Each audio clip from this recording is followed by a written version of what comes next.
Baik, Assalamualaikum warahmatullahi wabarakatuh. Alhamdulillah wa syukrulillah. Wassalatu wassalamu ala rasulillah. La hawla wa la quwata illa billah. Amma ba'd. Anak-anakku, siswa-siswi SMA Negeri 1 Cilacap, baik yang kelas 10 maupun kelas 11, yang insya Allah selalu dirahmati oleh Allah Subhanahu wa Ta'ala, dan semoga akan menjadi anak-anak yang soleh dan solihah, yang dapat membanggakan orang tua, membanggakan masyarakat dan juga negara. Amin. Puji syukur kita panjatkan kehadirat Allah karena kita masih tetap diberikan kesehatan, diberikan rahmat nikmat yang banyak, sehingga kita hari ini sudah masuk pada puasa Ramadan yang ke-17. Nah, pada kegiatan hari ini, yaitu Gema Ramadan pada 1442 Hijriah, kita akan membicarakan tentang kerukunan antar umat beragama. Ya, apa itu kerukunan antar umat beragama?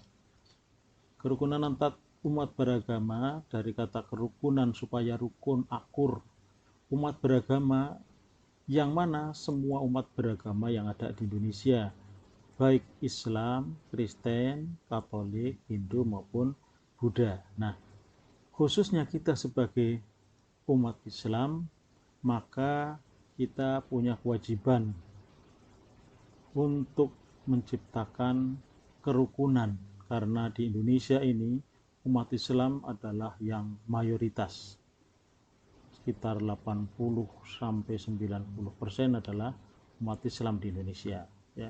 Dan kita menjadi umat Islam yang terbanyak di dunia.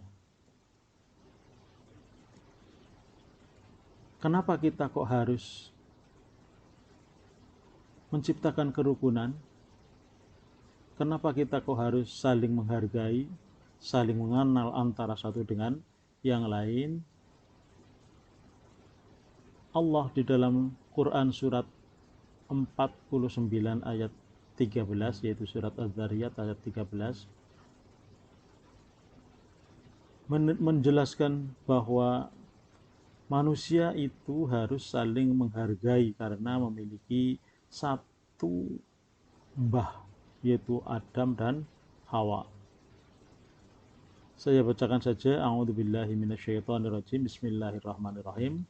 Ya ayuhan nas, inna khalaqnakum min dzakari wa untha wa ja'alnakum syu'uban wa qabaila lita'arafu. Inna akramakum 'indallahi atqakum. Innallaha 'alimun khabir. Ya ayuhan nas, hei manusia.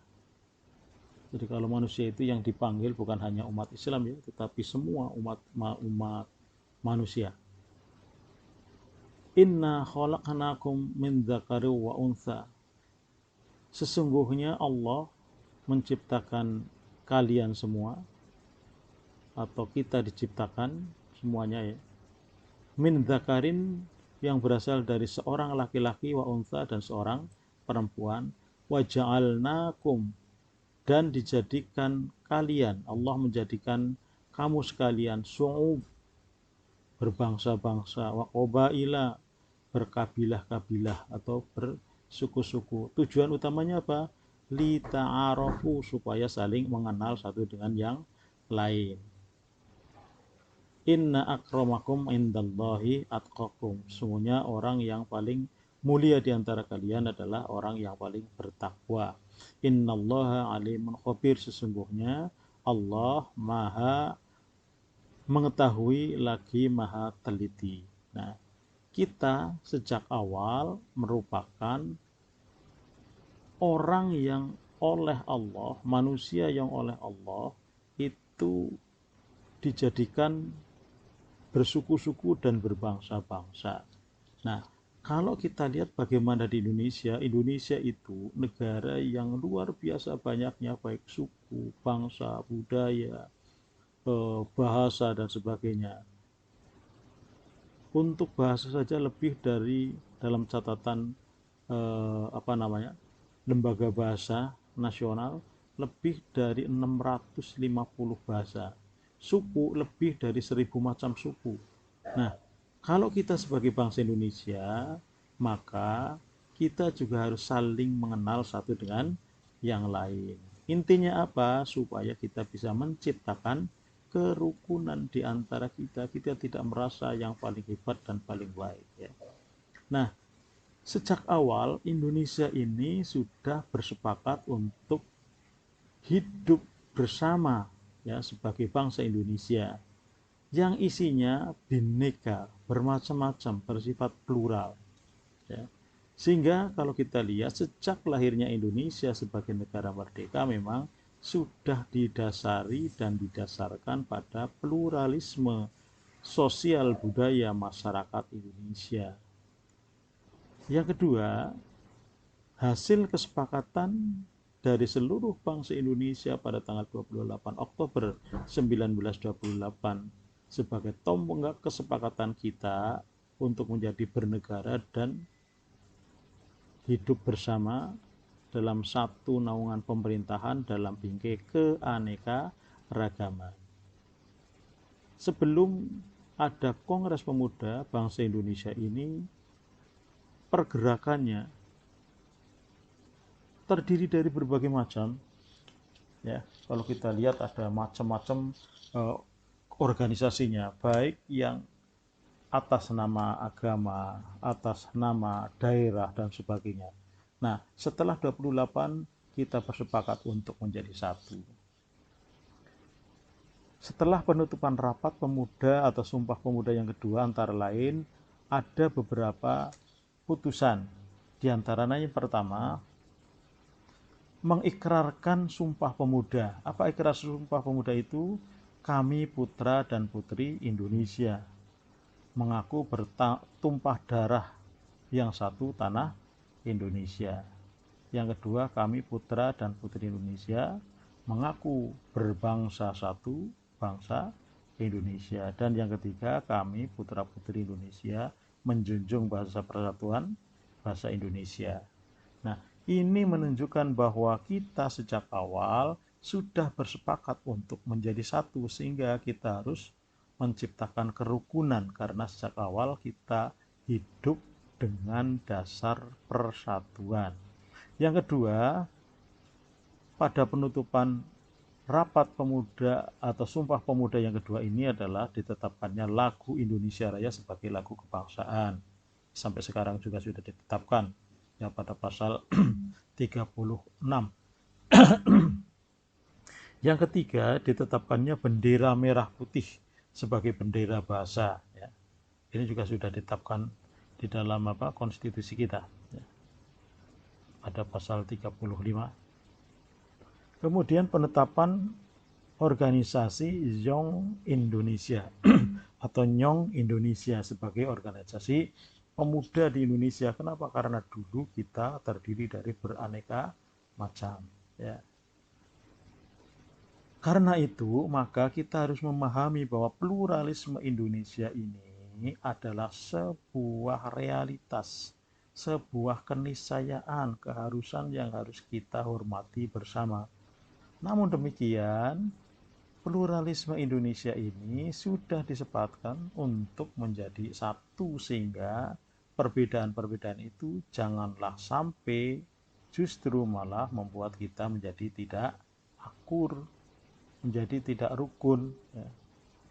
Para pemuda sendiri pada Kongres Pemuda yang pertama 1926 yang kemudian dilanjutkan pada Kongres Pemuda yang kedua tahun tanggal 26, 27, 28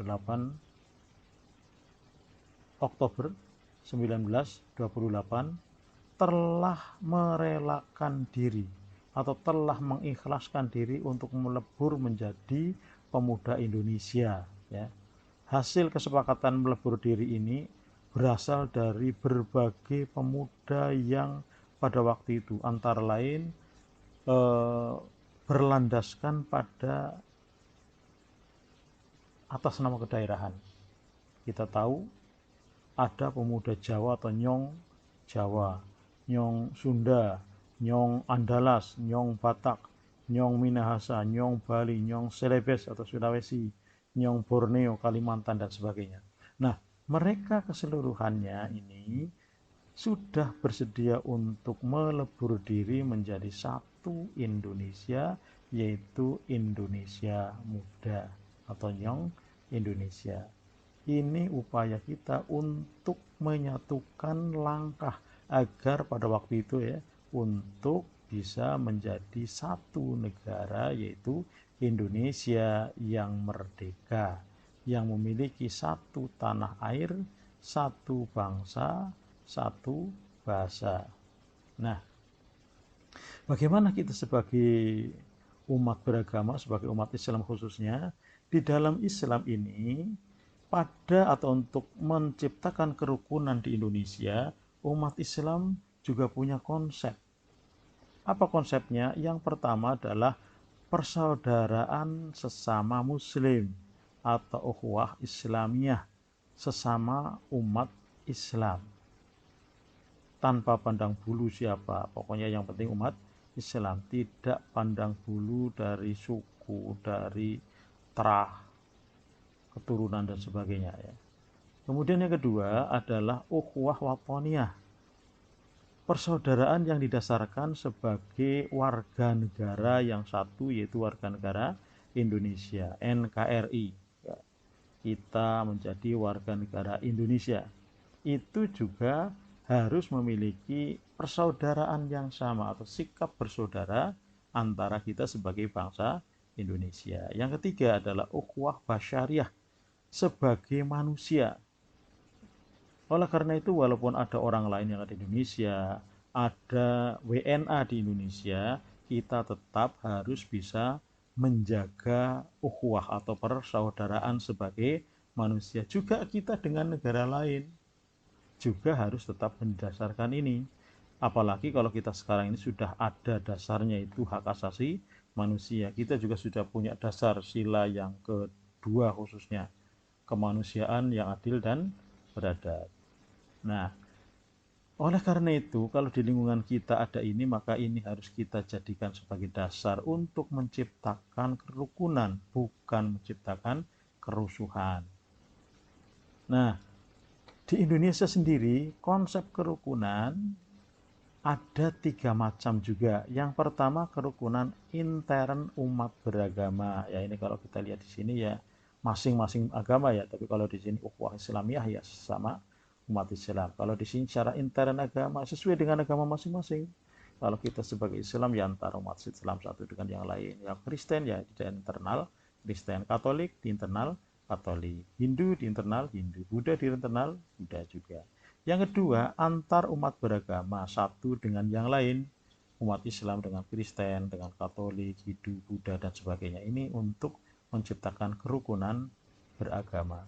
Yang ketiga adalah antara umat beragama, yang ini antara Islam, Kristen, Hindu, Buddha dan sebagainya dengan pemerintah sebagai lembaga yang sudah ditunjuk menurut konstitusi, sudah kita pilih juga untuk mengatur kehidupan negara. Maka kita juga harus mendukung, artinya kita harus ada hubungan yang harmonis antara pemerintah dengan umat beragama. Maka ada kerukunan antara umat beragama dengan pemerintah. Nah, ini semuanya konsep yang ada di Indonesia harus kita pegang agar Indonesia menjadi negara yang aman, yang tertib, yang jauh dari kerusuhan dan sebagainya. Jangan sampai keyakinan-keyakinan tertentu kemudian menghancurkan negara, misalnya dengan ya kita lihat kemarin aja banyak yang terjadi, ada pemboman dan sebagainya. Itu kenapa? Karena memahaminya tidak dalam konteks kita harus hidup rukun, tapi dalam kelompoknya sendiri, untuk kepentingannya sendiri. Nah, Oleh karena itu, dalam menciptakan kerukunan di Indonesia juga antara lain perlu dilakukan yang pertama, misalnya saling menghormati dan menghargai orang lain. Tidak merasa dirinya yang paling hebat, tidak egois, tidak individualis. Karena apa? Indonesia adalah masyarakat yang bersifat sosial religius. Kemasyarakatan bagus, dasarnya pada nilai-nilai agama. Yang kedua, toleransi atau tepat selira, simpati. Kalau ada masalah, ya harus saling merasa, tidak hanya sekedar merasa bahwa oh itu kayak begitu ya sudah gitu aja. Nah kalau seperti itu namanya tidak toleransi. Ya urusan kamu urusan kamu, urusan saya. Kalau ini termasuk namanya toleran. Toleran itu membiarkan orang lain berbuat sesuatu, kita tidak usah ngurusi yang seperti itu. Tapi kalau tepat selera, kita juga ikut merasakan. Tepat selera itu artinya atau simpati, merasakan, bisa merasakan apa yang menjadi perasaan orang lain, bisa merasakan penderitaan orang lain, bisa merasakan kebahagiaan orang lain. Jadi kalau orang lain senang itu kita jangan susah.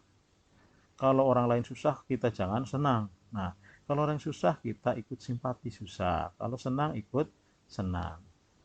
Jadi tidak kebalikannya ya. Susah melihat orang senang, senang melihat orang susah. Nah, ini harus dihindari. Yang ketiga adalah peduli atau empati terhadap orang lain. Kalau misalnya ada masalah tertentu, ada yang perlu dibantu, dibantu langsung. Ada yang perlu pertolongan, ya ditolong. Ini namanya ada kepedulian terhadap sesama kita sebagai bangsa Indonesia. Kita lihat misalnya. Nah kalau ada yang seperti ini kerja bakti, ya kerja bakti semua. Ya sesuai dengan kemampuan masing-masing. Ya ada yang nyapu, ada yang ngambil ini kan. Ada macam-macam seperti itu. Nah kalau ada kegiatan bareng-bareng ya ayo kita bareng-bareng misalnya ini misalnya ada apa namanya peringatan eh, lahirnya desa misalnya atau wilayah kabupaten. Kalau di Cilacap ini ya peringatan lahirnya Cilacap. Nah misalnya ini ada apa namanya kebersamaan antara orang dalam satu lingkungan, satu kampung, satu kabupaten dan sebagainya. Yang keempat menjalin kerjasama misalnya atau gotong royong dalam kehidupan muamalah ya. Jadi kalau kerjasama itu adalah dalam muamalah, tetapi tidak boleh kerjasama kok dalam hal ibadah. Ibadah bareng-bareng itu nggak boleh. Yang Islam pakai apa namanya sholat, kemudian ada yang dari apa namanya Kristen, Katolik, Hindu, Buddha bareng-bareng, tempatnya sama, ya bukan seperti ini ya. Kalau ini namanya mencampur adukan, bisa menjadi sinkretis. Kalau seperti ini sinkretis itu artinya mencampur adukan ajaran agama. Nah ini harus ada ini toleran, menghargai orang lain kalau dalam hal agama. Tetapi kalau yang bersifat muamalah, maka ini harus kita dukung bersama. Ya, misalnya kayak peringatan seperti ini, kegiatan seperti ini, jangan melihat kamu dari agama apa. Termasuk juga misalnya menolong orang, ada ketabrakan, tanya dulu kamu muslim apa bukan. Kalau bukan saya nggak mau nolong. Lah ini juga nggak boleh seperti ini, karena ini tadi sudah di atas kita sampaikan ada yang namanya ukhuwah basyariah, persaudaraan sesama manusia, ukhuwah watoniyah, persaudaraan sesama warga negara. Ini antara lain yang harus kita junjung ya. Jadi Islam juga menjunjung tinggi kemanusiaan ya. Yang berikutnya lagi, hal-hal yang harus dihindari dalam kehidupan berbangsa bernegara ini, khususnya di Indonesia ini, antara lain adalah yang pertama, kurang memahami perbedaan. Karena itu kita harus belajar memahami lingkungan kita tentang perbedaan yang ada. Yang kedua, sikap fanatisme yang tinggi. Fanatisme bagus, dan bahkan dalam kehidupan agama, sikap fanatis itu akan membuat kita yakin dan menjalankan agama. Tapi kalau kita cuek, tidak fanatis, ya akhirnya kita tidak terlalu menjalankan agama, tidak terlalu peduli. Tetapi harus pada posisi yang saling menghargai tadi, toleran. Sehingga fanatisme ini tidak menyebabkan orang bersifat radikal, apalagi sampai ngebom dan sebagainya gitu ya. Yang berikutnya lagi, tidak mempolitisasi agama. Kalau agama dipolitisasi, ya ini akan bisa menyebabkan bahaya dan sangat berbahaya, karena kalau satu memakai agama, ayat tertentu, dasar tertentu, satu juga sama, nanti perang. Agama dijadikan sebagai alat untuk perang, ini yang nggak boleh. Tidak mudah tersinggung dari ucapan orang lain, ya kita menghargai, kita berpikir positif saja. Tidak berbicara atau berperilaku yang dapat menyinggung orang lain. Ya jaga mulut, jaga. Orang biasanya mengatakan mulutmu harimaumu. Kalau kita nggak bisa menjaga mulut kita, maka kita akan diterkam oleh ucapan kita sendiri. Yang berikutnya lagi adalah tidak mencari-cari kesalahan atau kelemahan orang lain. Udahlah, ngurusi diri sendiri saja, nggak usah orang lain. Untuk apa? Untuk mewujudkan apa yang saya lakukan sudah pas apa belum, bukan justru kebalikannya, orang lain yang lakukan sudah pas apa belum. Tidak bersikap asobiah atau kelompok, suku, primordialisme, daerahisme, yang penting dari daerahnya, primordialisme atau sukuisme, yang penting sukunya, kalau bukan sukunya tidak mau menghormati, tidak mau menghargai. Eksklusivisme, bersifat tertutup, nah, ini juga kita harus menghindari. Dalam pergaulan, ya dengan siapapun, tentu saja pada batas-batas tertentu itu. Tapi kalau pokoknya kalau bukan golongan saya nggak mau, itu namanya sudah eksklusif. Kita harus sebaliknya, bukan eksklusif tapi inklusif. Kemudian radikalisme, ini juga baik sebenarnya dari kata radix. Radix itu artinya akar, isme itu paham-paham yang mengakar. Ya. Yang seperti ini maksudnya kadang-kadang diartikan untuk pemahaman yang kemudian sampai dengan melakukan kekerasan, biasanya kalau radikal itu sekarang ini. Padahal kalau dilihat dari artinya, radix itu artinya akar, isme itu paham-paham yang bersifat mengakar, substansinya ya. Kemudian yang dalam kehidupan dengan negara lain, kita juga harus menghindari chauvinisme. Apa itu chauvinisme? Chauvinisme adalah mencintai negara dengan merendahkan bangsa atau negara lain. Ini juga tidak boleh, khususnya dalam tata kehidupan bangsa kita di masa sekarang maupun yang akan datang. Nah, kalau ini tidak dihindari, maka ini bisa terjadi perang seperti ini. Masih ingat yang namanya Tom dan Jerry kan? Nah, Tom Jerry itu susah untuk akur. Kadang-kadang akur sedikit, gelut lagi, pukul-pukulan sendiri dan sebagainya. Nah, kalau kita ingin menciptakan kerukunan, maka jangan seperti ini ya, karena ini akan sangat berbahaya bagi Indonesia. Betapa kita juga prihatin, misalnya sering kalau pas sahur saya mendengar ada pemuda-pemuda habis subuhan atau pas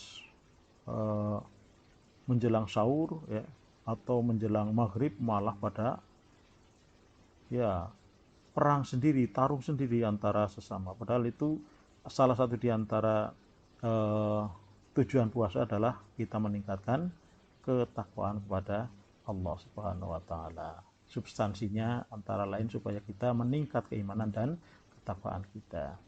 Nah, oleh karena itu marilah kita tingkatkan upaya kita dalam menciptakan kerukunan hidup di Indonesia. Kenapa? Indonesia adalah negara yang berbineka tunggal ika, sangat rawan kalau kita lebih menekankan pada perbedaan-perbedaan. Karena itu perbedaan kita anggap sebagai sesuatu yang harus kita hargai, bukan untuk dicaci, bukan untuk dipertarungkan. Kurang lebihnya itu saja yang bisa saya sampaikan. Sekian, semoga bermanfaat.